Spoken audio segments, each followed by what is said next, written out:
warahmatullahi wabarakatuh. Saya Tarisa Nurjana dari kelas BKI 7D. Di sini saya akan menjelaskan apa yang didapat oleh saya tentang matkul kewirausahaan. Nah, yang pertama itu tentang kompetensi yang harus dimiliki wirausaha dalam berbisnis. Nah, leadership dalam wirausahaan itu tentunya harus ada kepemimpinan dalam berwirausaha. Nah, kepemimpinan ini itu dibutuhkan dalam kewirausahaan itu agar pelaksanaan dalam berwirausahaan itu dapat terorganisir dengan baik. Nah, adapun dari kepemimpinan ini tuh ada etika bisnis dan etika berwirausahaan. Terus yang saya dapat juga ada tentang membangun sifat kreativitas dalam inovasi dalam berwirausaha. Nah, kreativitas dan inovasi di sini menurut Zimmerman menuturkan bahwasannya ada 7 langkah kreatif dalam berwirausaha. Yang pertama itu ada persiapan, penyelidikan, terus transformasi dan penetasan. Dan di sini pun ada penerangan, pengujian dan mengimplementasikannya. Nah, dalam ajaran Islam juga itu dijelaskan bahwa Allah itu mengikuti prasangka hambanya yang menunjukkan bahwa Allah itu mengikuti apa yang seseorang pikirkan. Ada dalam satu ayat Al-Quran, yaitu surat Ar-Rahman ayat 33 itu yang artinya, wahai golongan jin dan manusia, jika kamu sanggup menembus atau melintasi penjuru langit dan bumi, maka tembuslah. Nah, yang selanjutnya itu ada bisnis plan dalam berwirausaha. Nah, perencanaan atau planning itu salah satunya fungsi atau sarana manajemen yang krusial, yaitu karena berkaitan dengan tahapan awal untuk menentukan keberhasilan pengelolaan bisnis maupun tujuan lainnya dari suatu organisasi atau perusahaan. Nah, dalam di sini juga ada kerangka rencana usaha. Nama itu ada tahapan studi kelayakan bisnis. Yang pertama itu penemuan ide, ada tahapan penelitian, terus ada tahap evaluasi, tahap pengurutan, dan yang terakhir itu ada tahap rencana pelaksanaan. Dan yang selanjutnya ada realisasi bisnis sebagai implementasi ukhuwah Islamiyah. Nah, menganalisis jenis bisnis itu, merencanakan bisnis, menyiapkan itu butuh modal untuk bisnis. Jadi menjadikan bisnis itu sebagai usaha yang legal dan diakui oleh hukum legal, memperluas networkingnya gitu. Adapun juga hambatan dalam sebuah bisnis di lapangan. Yang pertama itu ada biasanya kan ada kesulitan modal atau kayak permasalahan klasik gitu ya. Terus mencari pemasok dan menjual produk itu kemana gitu. Dan di sini nih biasanya itu takut gagal dan enggan mengambil resikonya. Dan ada pun salah satu perencanaan dan salah menganalisisnya. Dan di sini kita sebagai manusia gitu pasti ada rasa malas dan kurang semangat dan kurang percaya diri untuk maju berjualan di lapangan gitu. Adapun yang selanjutnya itu jalan menuju wirausaha yang sukses. Nah, di sini jika ingin meningkatkan karir serta ingin menjadi seorang pengusaha yang sukses, ada pun beberapa yang harus Anda lakukan setiap harinya. Yang pertama itu ada, jadi buatlah si orang lain itu merasa aman untuk berbicara dan buat keputusan komunikasi harapannya kayak kedepannya tuh gimana gitu. Terus tantangan orang untuk berpikir, bertanggung jawab kepada orang lain, pimpin dengan kayak contohnya kayak lead by example gitu kan.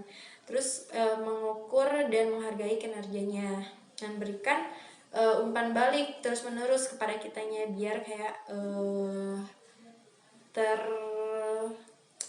terbayar. Terus yang selanjutnya ada strategi pemasaran produk dalam meningkatkan penjualan. Nah, adapun soft selling ini dan hard selling ini, apa sih soft selling ini? Yaitu soft selling pendekatan penjualan dengan menggunakan bahasa yang halus dan teknik yang tidak agresif. Nah, tujuan dari soft selling ini yang utamanya itu ya agar konsumen jadi penasaran dan tertarik untuk melihat si iklan yang kita jual atau produk yang kita jual lebih lanjut lagi gitu ya. Terus hard selling itu strategi penjualan yang menggunakan kata-kata menciptakan terjadinya transaksi dalam waktu singkat. Nah, hard selling juga itu sering disebut dengan penjualan langsung, berbeda dengan soft selling. Fokus utamanya itu hard selling ini, penjual produknya itu tidak terlalu fokus pada membangun hubungan jangka panjang dengan konsumen. Nah, perbedaan soft selling dan hard selling itu jangka pendek penjualannya dan tujuannya juga beda gitu dan dari ketertarikan si konsumennya. Terus di sini ada implementasi teori pemasaran terhadap praktik lapangan. Itu ada 3 unsur pokok konsep pemasaran, yaitu yang pertama ada orientasi pada konsumen. Nah, di sini juga menentukan kebutuhan pokok, menentukan kelompok pembelinya, menentukan produk dan program pemasarannya itu kayak gimana, dan mengadakan penelitian pada konsumen. Nah, menentukan dan melaksanakan strateginya itu yang paling baik tuh kayak gimana gitu kan. Terus yang selanjutnya ada proses bisnis dalam kewirausahaan. Nah, proses produksi di sini yaitu suatu bentuk kegiatan yang paling penting dalam pelaksanaan produksi di suatu perusahaan. Nah, hal ini juga karena proses produksi merupakan itu karena proses produksi itu merupakan cara, metode maupun teknik bagaimana kegiatan penambahan penciptaan faedah tersebut dilaksanakan. Nah, adapun faktor dari penentu keberhasilan produk ini, yang pertama yang dinilai jenis barangnya yang kayak gimana, mutu barangnya yang kayak gimana, jumlah yang dihasilkannya, dan ketepatan waktu saat kita memproduksi. Proses dari pemasaran ini pun juga meliputi kayak menganalisis peluang pemasaran, memilih pasar sasarannya tuh di mana, terus mengembangkan bauran pemasaran dan mengelola bauran pemasarannya. Sebelum memuaskan konsumen, perusahaan itu harus memahami kebutuhan dan keinginan si konsumen juga ya. Dan selanjutnya ada memahami dan menguraikan bisnis dari aspek finansialnya. Nah, dari ini tuh ada working capital. Nah, apa sih working capital itu? Working capital itu suatu selisih antara aset perusahaan saat ini dengan liabilitasnya aset perusahaan ini. Dalam hal ini mencakup uang tunai, uang yang disimpan di bank, aset lainnya juga bisa dicairkan secara cepat, serta potensi pendapatannya. Nah, adapun tujuan dari capital working ini juga modal kerja juga memiliki beberapa tujuan yang diperlukan. Yang pertama itu sebagai upaya untuk mengoptimalkan pengeluaran dalam suatu peningkatan penjualan dan keuntungannya. Dan adapun connecting people itu berkomunikasi antar manusia.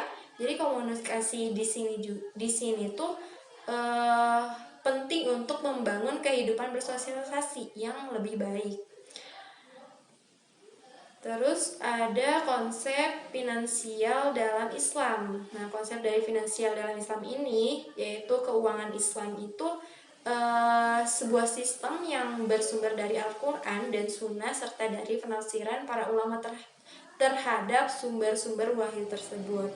Nah, karakteristik dari keuangan Islam di sini ada nilai ketuhanan, nilai dasar kepemilikan kayak al-milkiyah gitu kan, keseimbangan.